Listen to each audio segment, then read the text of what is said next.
کہ رمضان کا مہینہ وہ ہے کہ جس میں قرآن نازل کیا گیا. اب جو شخص بھی اس مہینے کو پائے اس پر لازم ہے کہ اس کے روزے رکھے. ہاں من کان مریضا او علی سفر، جو شخص ہو مریض، بیمار ہو یا سفر پر ہو، فعدۃ من ایام اخر، تو وہ تعداد پوری کر لے دوسرے دنوں میں. یرید اللہ بکم اليسر ولا یرید بکم العسر، اللہ تمہارے ساتھ آسانی چاہتا ہے، سختی نہیں چاہتا. یہ اصل میں کیوں کہا ہے؟ اس کی وجہ سمجھ لیجئے آج بھی آپ کو اپنے ہاں ایسے لوگ مل جائیں گے جن کا تقویٰ کا تصور اتنا غلط ہو گیا ہے کہ 104 درجے کا بخار ہے، روزہ چھوڑنے کو تیار نہیں. بھلے آدمیوں، اللہ نے تمہیں ایک رخصت دی ہوئی ہے تو خام خواہ اپنے اوپر یہ شدت کیوں لے رہے؟ لیکن لیتے روزہ چھوڑنے کو تیار، روزہ قضا نہیں کرو. سفر پر جا رہے ہیں اور روزہ قضا کرنے کو تیار نہیں. ایک موقع پر ایک غزوے کے دوران ایسا ہوا کہ کچھ لوگوں نے روزہ رکھا ہوا تھا، لیکن وہ اتنے یوں سمجھیے مزمحل ہو گئے کہ جب پڑاؤ پر پہنچے تو جن کا روزہ نہیں تھا انہوں نے تو بڑی چاق و چوبند طریقے سے خیمے نصب کیے، سارا بندوبست کیا،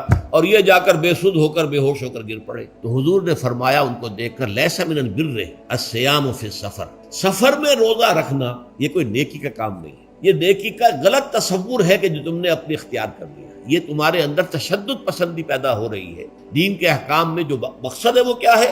یرید اللہ بکم اليسر ولا یرید بکم العسر. اسی پر عمل کرتے ہوئے حضور نے فرمایا ہے کہ جو بھی علماء دین ہیں یا جو رہنمایان دین ہیں ان کا کام کیا ہے؟ آپ نے فرمایا یسروا ولا تعسروا، دیکھو آسانیاں پیدا کرو، سختیاں پیدا نہ کرو. دین میں سختیاں پیدا کرنا بھی وہ اسر اور اغلال بن جاتا ہے کہ جس کو رفع کرنے کے لیے اور جس سے لوگوں کو، یہودیوں کو اور تمام اہل کتاب کو نجات دینے کے لیے اللہ تعالیٰ نے اپنے رسول محمد صلی اللہ علیہ وسلم کو بھیجا. وَيَضَعُ عَنْهُمْ إِصْرَهُمْ وَالْأَغْلَالَ الَّتِي كَانَتْ عَلَيْهِمْ، کہ جہاں وہ نیکی کا حکم دیتے ہیں، بدی سے روکتے ہیں، پاکیزہ چیزوں کو حلال ٹھہراتے ہیں اور خبیث چیزوں کو، ناپاک چیزوں کو حرام قرار دیتے ہیں، وہیں وہ لوگوں کے اوپر سے وہ بوجھ بھی ختم کرتے ہیں کہ جو انہوں نے خام خواہ اپنے اوپر لاد لیے. تو ان میں سے یہ بھی ہے کہ یہ نیکی کا کام نہیں ہے کہ آپ سفر میں ہیں اور روزہ رکھیں. یرید اللہ بکم اليسر ولا یرید بکم العسر.